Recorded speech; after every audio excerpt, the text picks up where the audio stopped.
September 20th, 1945. Outside a makeshift hospital tent, Batavia, Dutch East Indies, Captain Joan Bamford Fletcher, 29 years old, knelt beside a cot that held what was left of a man.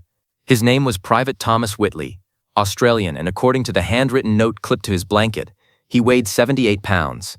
She had been in the Pacific Theater for less than 3 weeks. In that time she had seen more death than in 4 years of war. This man was dying, not from wounds inflicted yesterday, but from 3.5 years of calculated starvation, dysentery, and forced labor under the Japanese. The war had ended 6 weeks ago. He should have been safe by now. Whitley's hand, skeletal and cold, gripped Fletcher's wrist. His breath came in shallow pulls. "My brother," he said, each word a struggle. "David, still in the jungle camp, north of here. He's 19. Whitley's eyes locked on hers, desperate and fading. "Promise me, get him out." Fletcher didn't hesitate. "I will." She had no clear maps, no functioning command structure, and no authority that the collapsing Japanese forces were obligated to recognize. But she had a convoy leaving at dawn, and a roster she could still alter. This single promise would define the emergency operation that rescued over 2,000 Allied prisoners scattered across collapsing camps in the weeks after the war had supposedly ended. Thomas Whitley died 4 hours later. By then, Fletcher had already radioed ahead to reroute a transport truck. Joan Bamford Fletcher was born in 1916 in Medicine Hat, Alberta, into a railroader's family where schedules mattered and delays could be fatal. Her father worked dispatch for Canadian Pacific Railway. Her mother ran the household like a quartermaster. Joan inherited both, an obsession with logistics and a belief that if you didn't write it down, it didn't exist. In 1940, when Canada entered the war, she enlisted in the Canadian Women's Army Corps. By 1943, she was a lieutenant handling supply coordination for Allied operations in Britain. Officers noticed her because she never missed a deadline, and because she corrected men twice her rank when their numbers didn't add up. She was promoted to captain in early 1945 and assigned to the Pacific Theater as part of a joint Allied logistics team. The assignment was supposed to be administrative. Then the bombs fell. Hiroshima on August 6, Nagasaki on August 9. Japan announced surrender on August 15, 1945. The war was over, except it wasn't. In the Dutch East Indies, the collapse of Japanese control unleashed chaos. Thousands of Allied prisoners of war and civilian internees were still trapped in camps scattered across Java, Sumatra, and smaller islands. Japanese guards, humiliated and leaderless, either abandoned their posts or waited for orders that never came. Indonesian nationalist forces began clashing with returning Dutch colonial troops. And in the remote camps, cut off from communication, prisoners continued to die at the rate of 5 to 10 per day from disease, starvation, and despair. They had survived the war. Now they were dying in the silence after it. Command was paralyzed, and while headquarters hesitated, prisoners kept dying. In late August, Fletcher's unit received an urgent directive: locate POW camps in the Batavia region, assess prisoner conditions, and coordinate evacuations to Allied-controlled ports. Fletcher arrived in Batavia on September 4, 1945. The city smelled like smoke and sewage. Her convoy drove to the first camp on their list, a former plantation estate 30 miles outside the city. The gate was open, no guards. Inside, she found 140 men and women, most too weak to stand. The camp hospital was a shed with dirt floors and no medical supplies. A Dutch nurse, herself a prisoner until 3 weeks ago, was trying to keep people alive with boiled water and stolen rice. Fletcher walked through the rows of cots, notebook in hand, writing down names, ranks, nationalities, medical conditions. She had been trained to assess supply needs, not human wreckage. But she wrote it all down anyway. Because if she didn't, these people would become statistics. That first night, she radioed back to command with her assessment. The response was, "Noted. Continue survey." She thought the hardest part would be finding the camps. By mid-September, Fletcher had located 6 camps within a 50-mile radius of Batavia. Total prisoner count, approximately 940. She had also discovered that coordinating evacuations meant making decisions no training manual prepared her for. Who gets evacuated first? The sickest, who might not survive transport. Or the healthiest, who have the best chance of making it home. If a convoy can hold 60 people and there are 140 waiting, who stays behind? Her British liaison officer left after 4 days. "This is a logistics nightmare," he said. "Headquarters will send a proper rescue operation." Fletcher waited. Headquarters sent forms to fill out, so she stopped waiting. She began organizing the evacuations herself, working with a small team of medical officers, translators, and a few recovered Australian soldiers who volunteered to help. They moved prisoners in waves, the most critical cases first, transported to Allied field hospitals in Batavia, then to ships bound for Singapore or Australia. Fletcher kept lists of every name, every convoy, every destination. Her notebook became a registry of the living and the dead. She was 29 years old, a woman, and Canadian. 3 strikes against her authority in a theater dominated by British and Australian command. Officers on the ground often assumed she was a nurse or a clerk. She corrected them once, then ignored them. Authority wasn't about rank. It was about who kept working when everyone else gave up. On September 19, Fletcher received intelligence that a smaller camp, maybe 60 prisoners, was located in a jungle clearing north of Batavia, near the village of Sikampek. The camp had been off the official lists because it was a labor camp, and Japanese records for labor camps were almost non-existent. Fletcher added it to the convoy schedule for September 23. Then 3 days later, she knelt beside Thomas Whitley's cot and heard a name, David Whitley, 19, Sikampek. Fletcher pulled the convoy roster. David Whitley was on the list for the September 23 transport, but he was scheduled for a later truck, lower priority, because the initial medical assessment labeled him as ambulatory.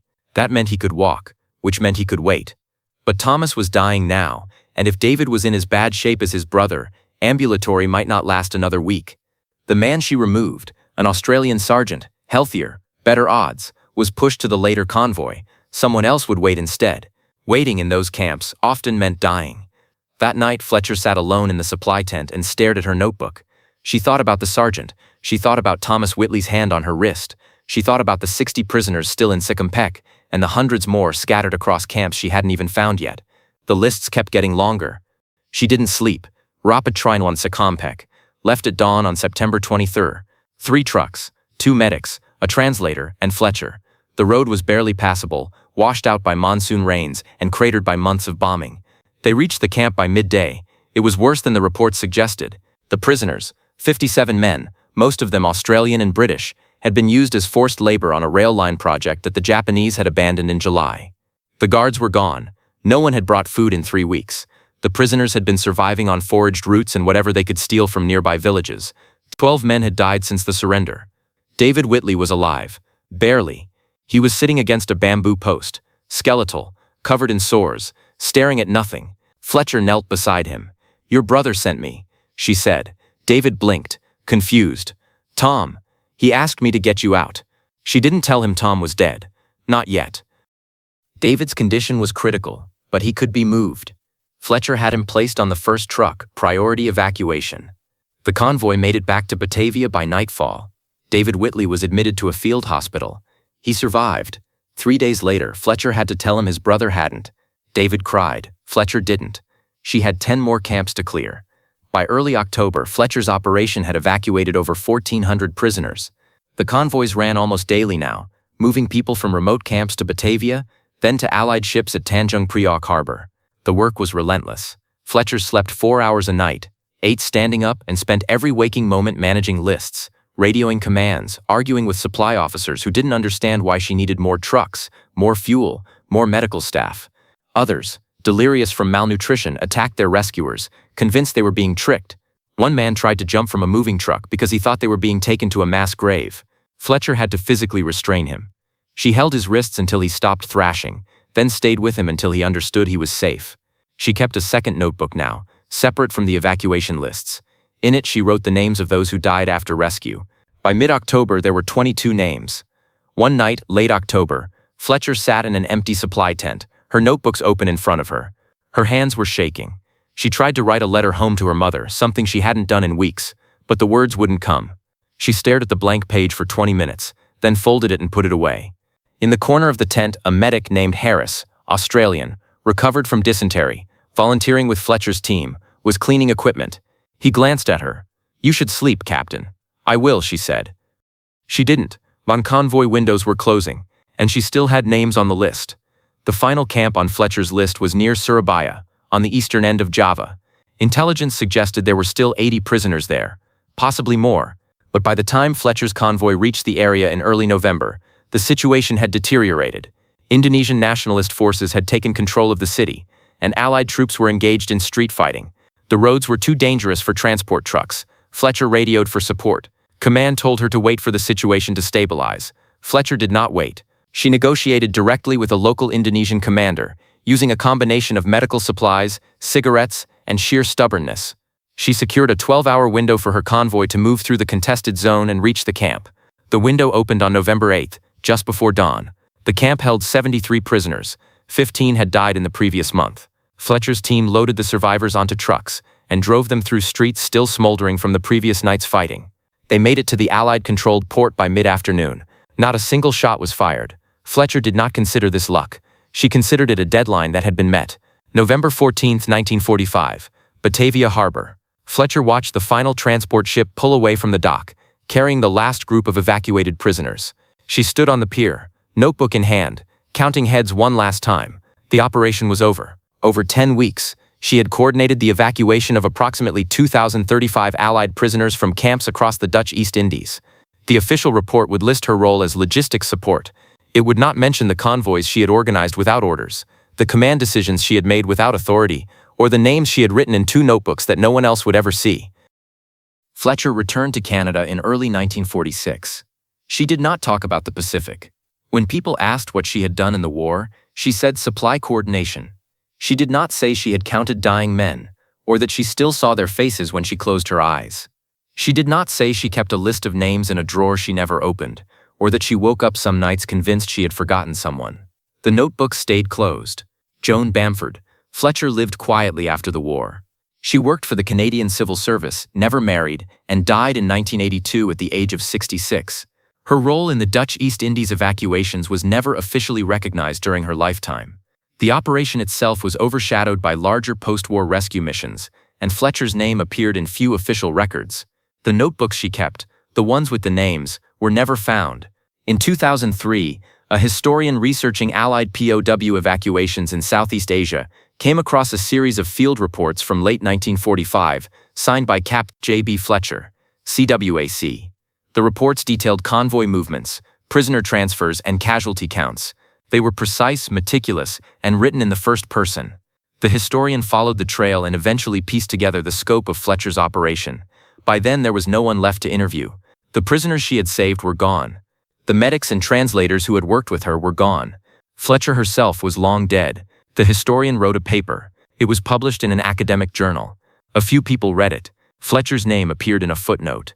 What Fletcher did was not heroism in the traditional sense.